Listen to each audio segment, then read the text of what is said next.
سلام، امیدوارم که حالتون خوب باشه. امروز اولین جلسه از آموزش دف رو با هم دیگه داریم. این جلسه تئوری موسیقیه و شما نوت‌خوانی و آموزش میبینید.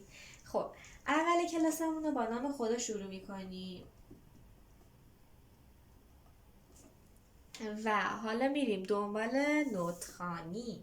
نوت سفید چیه؟ نوت گرد و نوت سیاه، چنگ، دولاچنگ. خب بریم اول با این نوت آشنا شیم. هر چیزی واحد اندازه‌گیری داره دیگه. مثلا طول واحد اندازه‌گیریش متره، وزن واحد اندازه‌گیریش کیلوگرمه. حالا موسیقی هم یه واحد اندازه‌گیری داره که ما به واحد اندازه‌گیری موسیقی میگیم نوت گرد. پس چی شد؟ نوت گرد ما میشه واحد اندازه‌گیری.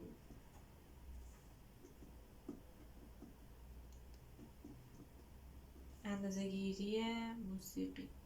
لطفاً همینطور که من دارم براتون می نویسم و توضیحات رو گوش می کنید همراه با من برای خودتون یادداشت بکنید تا تو ذهنتون تثبیت شه. هر نوت گرد ما 4 ضربه. یه سوال اینجا پیش میاد واسه ما. ضرب چیه؟ به ضربایی میگن که دارای وزن و ترتیب ثابتی باشن. پس چی شد؟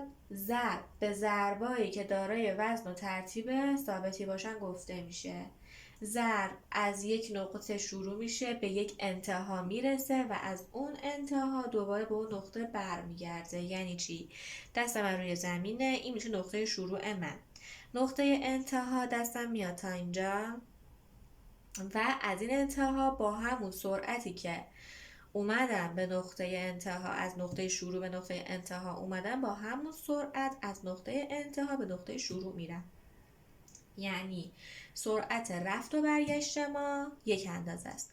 پس شد از اینجا میگم 1، این شد یه ضرب. 2، 3، 4. دستم یه اندازه میاد بالا میره پایین و با یه سرعت بالا پایین میشه. هیچ وقت سرعتم توی رفت و برگشت تغییر پیدا نمیکنه. اگه تند میرم رفتم و انجام میدم، برگشتم هم تند انجام میدم. اگه رفتم و آروم انجام میدم، برگشتم هم آروم انجام میدم. خب 4 تا رفت و برگشت میشه 4 ضرب که 4 ضرب میشه نوت گرد ما. درسته؟ حالا از نظر زمانی اگه نوت گرد، اگه هر نوت ببخشید اگه هر ضرب 1 ثانیه طول بکشه، نوت گرد ما 4 ثانیه طول میکشه. پس اگه یه رفت و برگشت ما 1 ثانیه طول بکشه، نوت گرد ما 4 ثانیه طول میکشه. خب حالا نوت گرد ما تقسیم میشه به 2 تا نوت سفید که نوت سفید رو هم به صورت دی می نویسم و هم به صورت پی. پس چی شد؟ نوت سفید.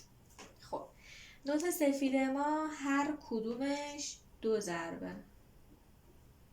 یه توجهی که باید اینجا بکنید به حرفم اینه که ببینید هر نوت سفید گفتیم 2 تا ضربه دیگه، یعنی 1 2 1 2 که کنار هم دیگه میشه 4 تا ضرب. ما همینطور که به سمت پایین میایم و حالا قرار نوت ها رو تقسیم بندی بکنیم، جمع همشون میشه واحد اندازه‌گیری موسیقی یا همون نوت گردمون. حالا پس شد نوت سفید هر کدومش 2 ضربه. اینجا چند تا نوت سفید داریم؟ 2 تا نوت سفید داریم. پس 2 میشه عدد یعنی نوع ضرب سفیدمون. یا به طور دیگه چون واحد اندازه گیری ما توی موسیقی نوت گرده، پس عدد 2 میشه نشانه نوت سفید، چون 2 تا نوت سفید داریم به 2 تا نوت سفید شده.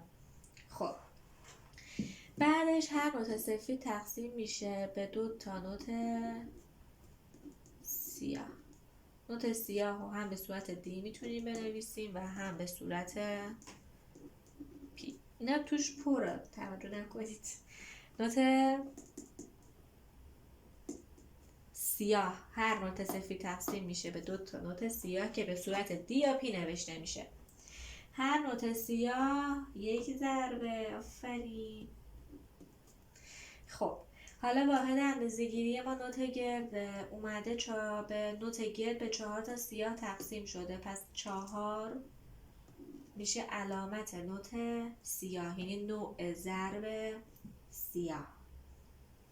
خب هر نوت سیاه هم خودش به تنهایی تقسیم میشه به 2 تا نوت چنگ. نوت چنگ رو مثل یه نوت سیاه می نویسیم، یه پرچم بالاش میذاریم، میکشیم یه پرچم بالاش میذاریم. این هم به صورت دی یا پی میتونیم بنویسیم دیگه، حالا یا بالا یا به سمت پایین. حالا اگه 2 تا نوت چنگ کنار هم دیگه قرار بگیرن میتونن به هم دیگه متصل بشن، یعنی به این صورت با یه خط به هم دیگه وصلشون کنن. این هم به صورت دی یا پی نوشته میشه. خب پس چی شد؟ این نوت ما شد نوت چنگ. حالا نوت چنگ چند ضربه؟ وقتی سیاه یک ضربه و سیاه تقسیم شده به 2 تا چنگ، پس هر یه چنگ میشه 1/2 ضرب. خب حالا چند تا نوت چنگ اینجا داریم؟ 1 2 3 4 5 6 7 8 نوت چنگ داریم. پس یک نوت گرد یا همون واحد اندازه‌گیری موسیقی ما تقسیم شده به 8 تا نوت چنگ، پس عدد 8 نشانه نوع نوت چنگ. بعد از نوت چنگ هم تقسیم بندیایی داریم، یعنی ضرب ما ریزتر میشه، سرعتمون افزایش پیدا میکنه که حالا اونا رو در ادامه توی درس ها متوجه میشید. هرچی از بالا به سمت پایین میایم سرعت ما افزایش پیدا میکنه و هرچی از پایین به سمت بالا میریم سرعت ما کاهش پیدا میکنه. خب حالا این از آشنایی با نوت ها. در انتها میرسیم به اینکه ما چجوری نوت‌خوانی رو باید انجام بدیم، چجوری تون بزنیم، بک بزنیم، دستمون رو چجوری روی دف اصلا قرار بدیم. خب ببینید ما توی سبک کامکار نوت رو روی 3 خط میخونیم. البته خطای صافه، مثل من کج و کله نیست. خب خط اول، خط دوم و خط سوم. این خطا بهشون میگن خطوط حامل، خطوط حامل یا حمل کننده نوت. خب اول این خطوط ما یه سری اعداد داریم، به طور مثال 2/4 به اینجا میگن میزان نما، که حالا بقیه میزان نماها رو این پایین واسهتون میکشم توضیح میدم. الان وارد یه بحث دیگه شیم. میزان نما اصلا چیه؟ عددی که توی صورت ما قرار داره به ما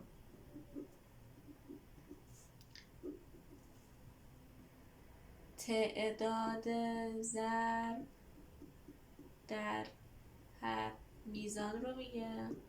عددی که این پایین داریم مثلا 4 شکل و نوع ضرب رو توی هر میزان به ما میگه. حالا برگردیم به اونجایی که بودیم. میزان چی؟ میزان یه سری خطوط عمودیه که روی خطوط حامل کشیده میشه. پس چی شد؟ این شد خط میزان. کار خط میزان چیه؟ طبق چیزی که ما توی میزان نما یاد گرفتیم شد 2 تا نوت سیاه. چیزی که اینجا گفتیم عدد 4 یعنی نوت سیاه. پس وقتی شکل و نوع ضرب ما 4 باشه یعنی ما 2 تا نوت سیاه باید داشته باشیم. حالا به صورت پی یا به صورت دی. خب حالا چیزی که باید اینجا بهتون بگم، نوت ما روی خط اول باشه بهش میگن نوت تون که صدای بم داره. نوت ما اگه روی خط دوم باشه به صورت حالا دی یا پی بهش میگن نوت بک که صدای نازک داره. نوت ما اگه روی خط سوم باشه به صورت پی یا دی بهش میگن نوت چپ. خب پس چون نوتی که روی خط اول ما قرار میگیره توی خطوط حامل نوت تون، نوتی که روی خط دوم قرار میگیره نوت بک و نوتی که روی خط سوم قرار میگیره نوت چپ. خب حالا برسیم به اینجا که گفتم میزان نماها رو توضیح میدم. ما چند نوع میزان نما داریم دیگه. حالا مثلا 4 داریم، 2 داریم، 8 داریم، فقط توی مخرجمون. عدد صورتمون هم میتونه متغیر باشه. مثلا به طور مثال داریم 3/4. 3/4 یعنی 3 تا نوت سیاه. یا مثلا 2/2 یعنی 2 تا نوت سفید. 2 تا نوت سفید. این شد نشانه سفید دیگه. 4 هم شد نشانه سیاه. آفرین. خب مثلا داریم 6/8، چیزی که خیلی شنیدید، یه ریتم شاد. 6/8 میشه 6 تا نوت چنگ. 8 برای چنگ بود دیگه. اینم شد پس از میزان نماها و اینکه مثلا ما چطوری باید بشناسیم. چند تا مثال هم اینجا براتون زدم که بهتر متوجه شید. خب اگه ما اینجا یه گردی بکشیم و این گردی رو دفع در نظر بگیریم، دست راست ما باید اینجا قرار بگیره، دست چپ ما باید اینجا قرار بگیره. به صورتی که وقتی ما داریم به ساعت نگاه میکنیم دست راستمون ساعت 3، دست چپمون ساعت 6 رو نشون بده. خب عزیزای دلم، شما همه این توضیحاتی که من گفتم رو همزمان با من انشالله که یادداشت کردید. اگه یادداشت نکردید برگردید پست رو دوباره از اول تماشا کنید، یادداشت بکنید، سعی کنید که توی این یک هفته تا آپلود جلسه اول زمان دارید حتما چند بار مطالعه بکنید تا براتون جا بیافته. اگه سوالی هم بود دایرکت در خدمتتونم. امیدوارم که این جلسه براتون مفید باشه. خدا نگهدار.